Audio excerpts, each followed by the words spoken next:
Welcome everyone to your Enhancement Talent review for WWE Monday Night Raw, November 4th, 2019. Is Seth Rollins joining NXT? We're going to get into that in just a moment. I'd like to thank you guys for clicking on here and checking out the channel. We'll have the full play-by-play of Raw, as we always do. But we will start with the main topic at hand and then go back from the beginning and then go from there. And that came with Seth Rollins coming out to cut a promo, which was promoted as it would be Seth Rollins discussing what is next for Seth Rollins. So Seth Rollins does this by saying that he doesn't know what is next. He cites Brock Lesnar being on top of Raw again with the WWE Championship, everything that he fought against earlier this year, and now Bray Wyatt has taken the Universal title and he is on SmackDown, so there's nothing Seth can do about that. And so Rollins essentially says that, I don't know what's next. So that is when Triple H comes out.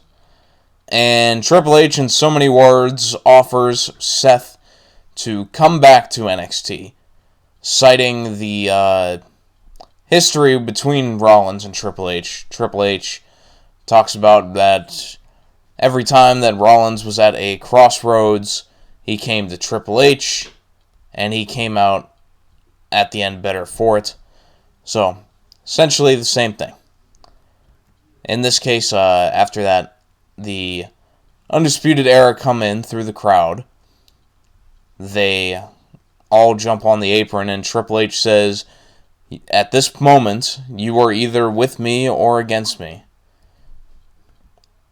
Seth doesn't have an answer, but that is when the OC come out. The Undisputed Era back down and run out through the crowd.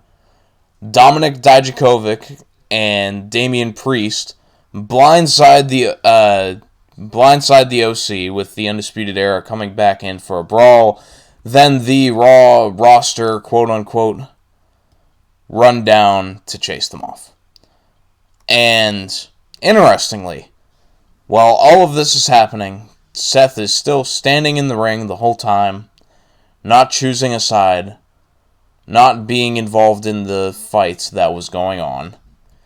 And this segment was the most interested I've been in Seth Rollins in forever.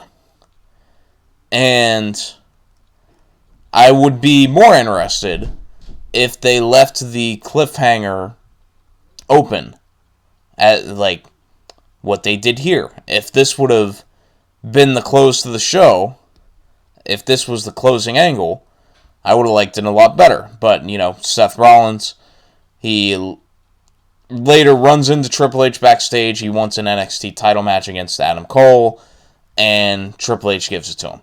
So then you get to the main event, which would be Adam Cole versus Seth Rollins, NXT title on the line.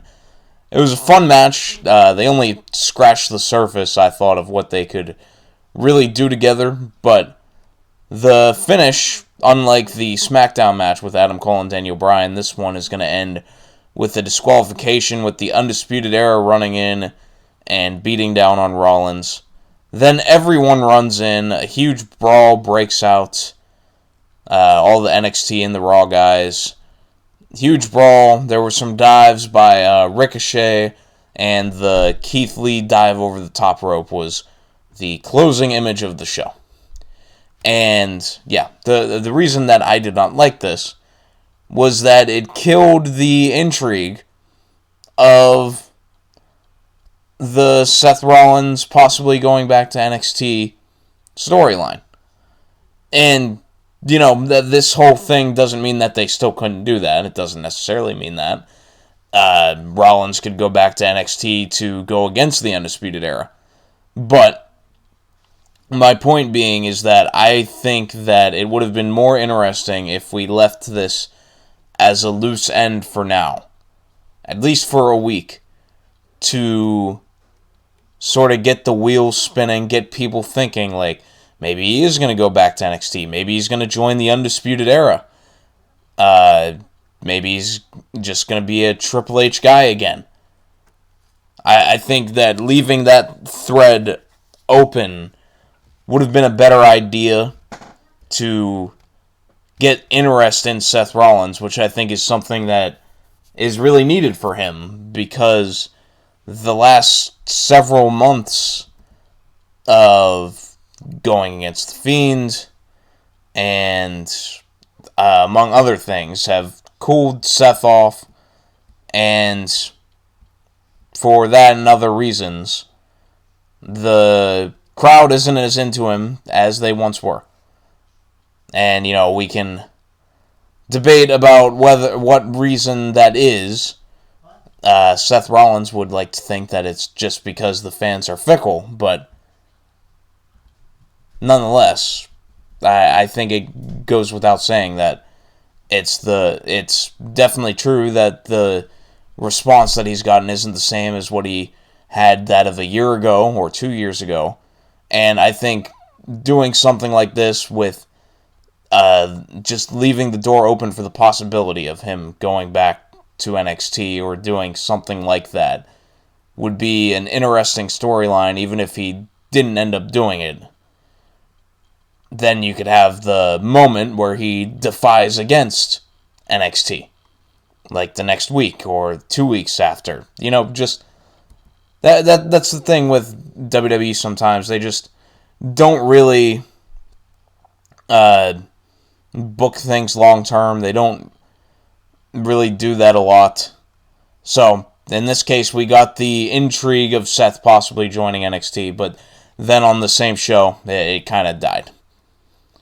So, with that in mind, we'll go through the rest of this Raw show, starting with Brock Lesnar and Paul Heyman kicking off Raw after kicking off SmackDown the few days prior to quit SmackDown after the day prior being in the opening match of Crown Jewel. So Brock Lesnar, 3 shows in the last 4 days. So that's impressive, right? Paul Heyman explains that Brock Lesnar has a no-cut contract with WWE, meaning that they cannot cut him. They can only allow his contract to run up, but they can't cut him. Because, Heyman says, he has a Jew for an advocate. So Brock quitting SmackDown and joining Raw would make sense. And, I see a lot of people saying how this doesn't make sense, and it's just Brock doing whatever he wants. Well, that's the freaking point. I don't understand why people don't like this. Or, not that people don't like this, I shouldn't say that. I don't understand why people are acting like this doesn't make sense. It's a very realistic thing, is that Brock, in real life, is going to do whatever Brock wants to do. So, Brock here is going to do what Brock is going to do, because, in Paul Heyman's own words, Brock has leverage. He doesn't need to be here. And leverage is one of the most important things it's the most important thing in any negotiation. So, when Brock Lesnar decides to go into business for himself and up and quit SmackDown, he has leverage. And he'll still have a job on Raw because they need him. End of story. Brock wants a match with Rey Mysterio. He wants to beat the hell out of Rey Mysterio. That's the whole reason he's here. And so, that's when we get to the next part of this, which is when Brock and Paul Heyman go to the back. They are looking for Rey Mysterio as Brock throws around poor crew members of WWE asking where Rey Mysterio is. None of them know. And we'll have more on that in a moment. But in between that, we had Natalya and Charlotte tagging against the Kabuki Warriors of Asuka and Kairi Sane. The match was fine. It was pretty solid. Good opening match. Had some time. Charlotte's moonsault still looks like shit. I don't know why she continues to use it. I feel like the general rule should be, like, there's so many people that use moonsaults now. Like, and there's a lot of them that do really good moonsaults, like Chad Gable and Io Shirai and Andrade even, and I'm sure there's 10 million other ones. So, when you are doing it and yours looks significantly worse than all of the other ones, maybe you should just stop doing it. Like Charlotte has plenty of other things that she does that look good, but for whatever reason, she insists on doing this moonsault, and it never looks good. Ever. When she does like that corkscrew moonsault to someone on the outside, that looks good, but this never looks good. As far as the actual match, Asuka is going to be tapped out to Natalya's sharpshooter to get the clean win for the team of Natalya and Charlotte. And full disclosure, I did not watch Raw last week. I was at the Pittsburgh Steelers game on Monday. Had to travel back to North Carolina on Tuesday. And after all that, I just didn't feel like watching it. And I doubt I missed a whole lot, but apparently Natalya and Charlotte tag teamed on that show, I guess, because they were saying that this is the second straight win for Natalya and Charlotte. But if this is a team, which it seems to be, then they should have a title match in the future, beating the champions clean. And Natalya, I have to note, has been being pushed very strongly over the past few months, even. Like, going back to the Lacey Evans matches, like, she ended up winning most of those and winning the feud, and really hasn't been beaten a whole lot. Then the Saudi Arabia match, which was a big moment for both of them and a lot of people. So I think that they're really trying to get behind Natalya for something, possibly for this tag team title push. We'll see. I like what the Kabuki Warriors are doing as heels, though. I wish that they didn't have to have a loss here. But, you know, it's just how WWE is going to set things up. Because we can't have number one contender matches. We have to have the challengers beat the champions and then get a championship match. So, that is what will happen here, I'm sure. I would suspect that the Kabuki Warriors retain their titles against Natalya and Charlotte, whenever that match may be. I don't know why they'd put the titles on Natalya and Charlotte when they're not even a real tag team. But, yeah, we'll see. I mean, They can only keep Charlotte out of the main title picture for so long, so I guess maybe they're trying to just fill time for her until they decide that they are going to do more Becky Lynch versus Charlotte matches, which I'm sure will be coming very soon. And after this is when we get Brock Lesnar and Paul Heyman coming out. They come out to the commentary desk. And they start asking commentary, and more in particular, asking Jerry Lawler where Rey Mysterio is. Paul Heyman even says that Jerry knows everything, so he must know where Rey Mysterio is.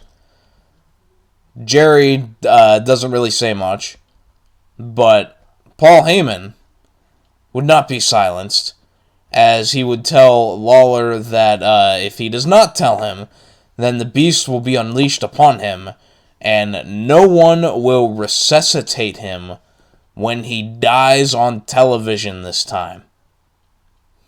Eesh. We're still using that for heat. So that's when Dio Madden steps in. He gets out of his chair and steps in between Jerry Lawler and Brock Lesnar. And you knew where this was going. Lesnar hits him with a knee to the stomach and then lifts him up for an F5 through the announce table. I really liked that they did this for Dio, because with Dio Madden and Vic Joseph being very much unknown as far as their commentary, to have some sort of personality added about them, I think is a good idea.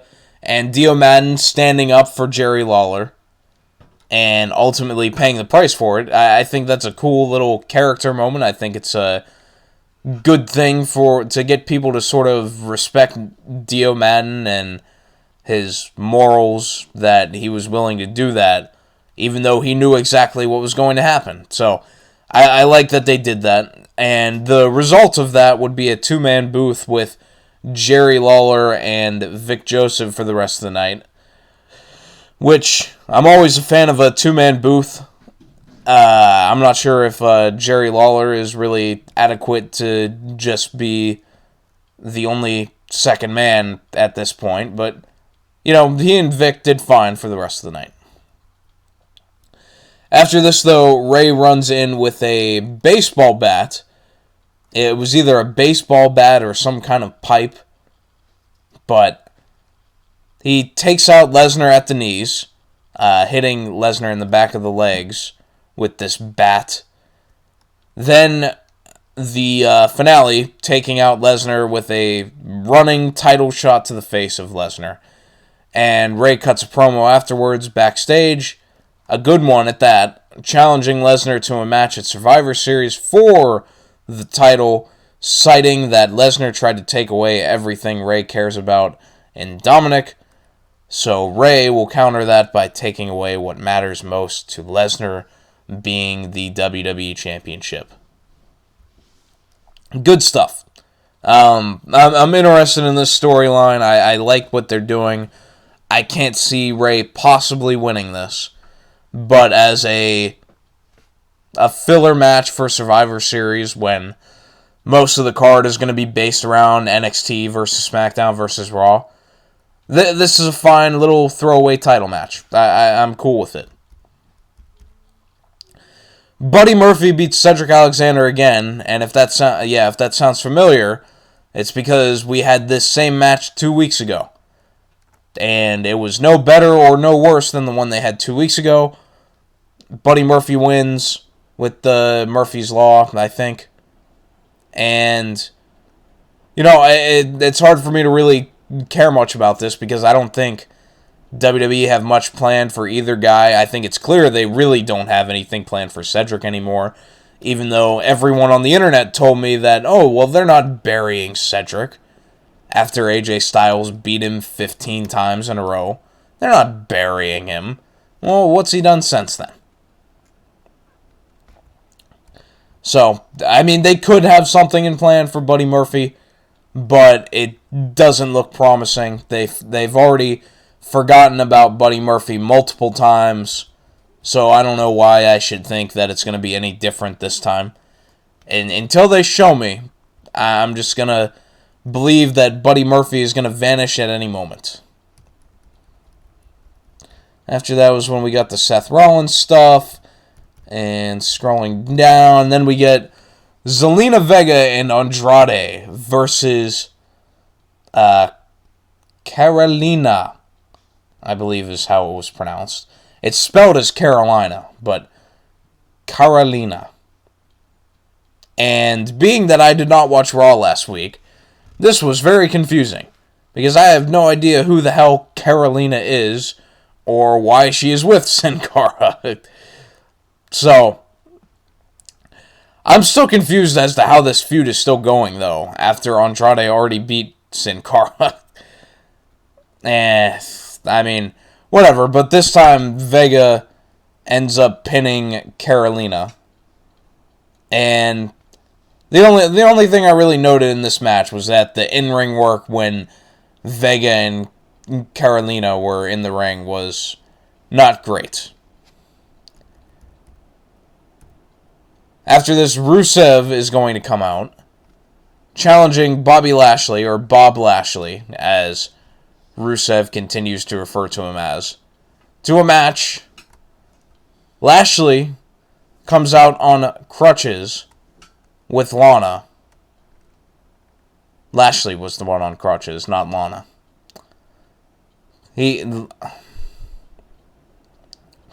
Bobby Lashley claims that he tore his groin, but he did not tear it whilst overseas in Saudi Arabia or in any athletic endeavor. But he tore his groin while having sex with Lana. I just hope they didn't do that in Saudi Arabia, because... never mind. Lana introduces someone else, though, to have a match with Rusev instead, being Drew McIntyre. And, you know, I could see the finish of this match coming from a mile away. I knew exactly what they were going to do. Oh, Bobby Lashley's not hurt. He made the whole thing up. And that's exactly what happened. Lashley comes in, he starts beating up Rusev with the crutch. Rusev ends up getting the upper hand, though, and right as that happens, Randy Orton runs in with an RKO out of nowhere. But Ricochet comes in, makes the save, and clears the ring. Also, drop kicks Bobby Lashley into Lana, knocking both of them down. And they were still talking about the whole Team Hogan and Team Flair thing, like the allegiances with Orton, Drew McIntyre, and Lashley, and then Rusev and Ricochet. I thought we were beyond that. I thought we were done with that, but whatever. Becky Lynch was having a sit-down interview, and just on the Rusev thing real quick. They're just going to keep building heat for Lashley. They're not really going to get Rusev to really get a satisfying beatdown on him until they finally have whatever blow-off match they're going to have. Be it at Survivor Series or elsewhere. So, we'll just have to wait for that. Assuming that the plan is for Rusev to actually win. I mean, we don't know that for sure. But yeah, Becky Lynch has a sit-down interview with Charlie Caruso. When, out of nowhere, Shayna Baszler takes Charlie Caruso's spot. And, you know, Becky and Shayna, they have a cool face-to-face interaction. It was not like a traditional promo. It was just both of them simply speaking their intentions. And it was intense. I bought it. I loved it. And that's when they announced that one of the Survivor Series match would be a triple threat match with all of the women's champions, those two, and Bayley. And sign me up. I mean, Bayley is the odd woman out here because God, I just want to see Shayna versus Becky one-on-one. Like, I don't even care about Bayley in this match, personally. Like, that's just me, but nothing against Bayley. But I would just love to see Becky and Shayna go at it one-on-one. Much like I would have liked to see Becky and Ronda go one-on-one at WrestleMania. But, you know, we can't always get what we want. At least in this case, it's Survivor Series, and it's about the brand representation or whatever. After this, we get the OC versus the Street Profits and Humberto Carrillo in a 6-man tag. There was nothing wrong with this match. It was fine, but the finish had Carrillo getting pinned again by AJ Styles for, I believe, the 3rd time. This time with AJ hitting a powerbomb and hoisting his feet on the ropes for a leverage pin. And how the ref did not see this was absolutely laughable, because AJ wasted no time putting his feet on the ropes. It wasn't like 1, 2, feet on the ropes, 3. It was powerbomb, feet on the ropes, 1, 2, 3. And AJ had to, like, contort his body to put his feet on the ropes. So it was not very chalant. How the ref didn't notice this is beyond me. As far as Carrillo goes, he's had plenty of good showings, but he continues to get beaten in those showings.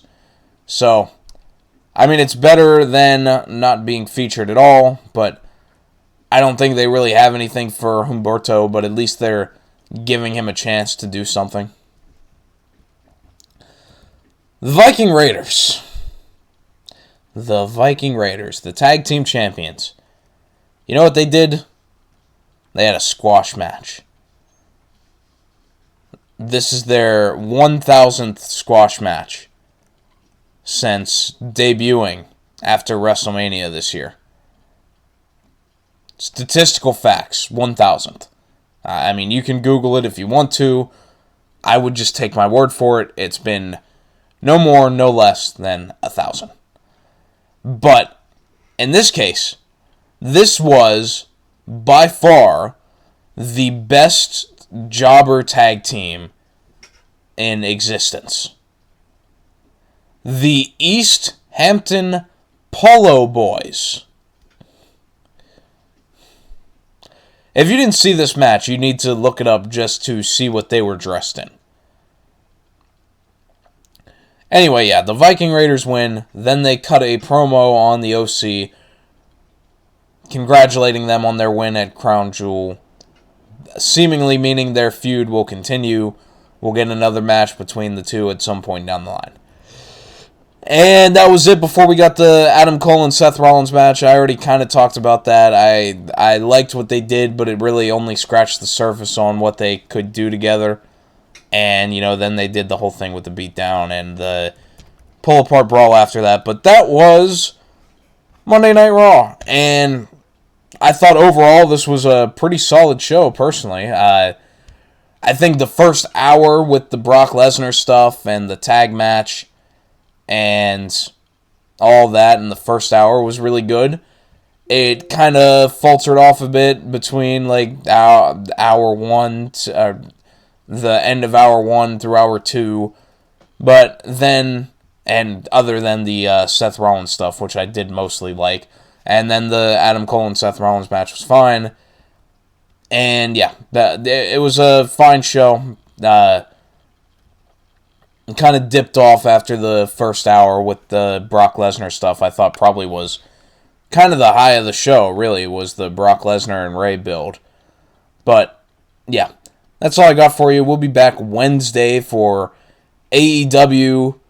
Maybe we'll do some NXT.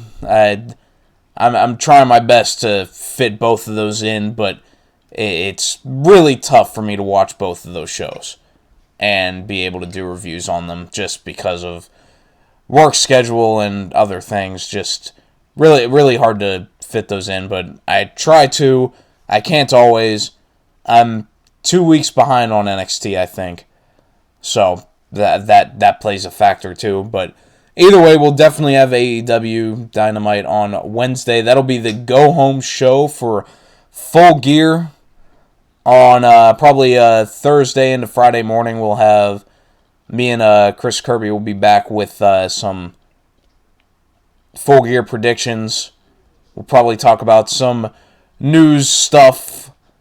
Like, maybe we'll talk about how Seth Rollins just tweeted just a few minutes ago that scorching Dave Meltzer for his report of a Raw speech that Seth Rollins had, encouraging the guys on the roster to keep things off of social media.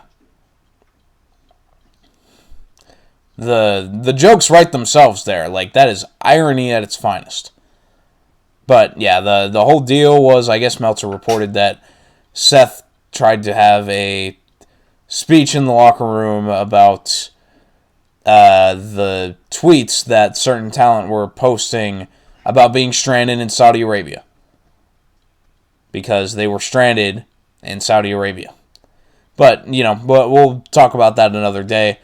Until then, thank you guys for watching. Be sure to like, subscribe for more stuff. Comments, Go crazy. I'm going to go get some freaking sleep. Have a good night.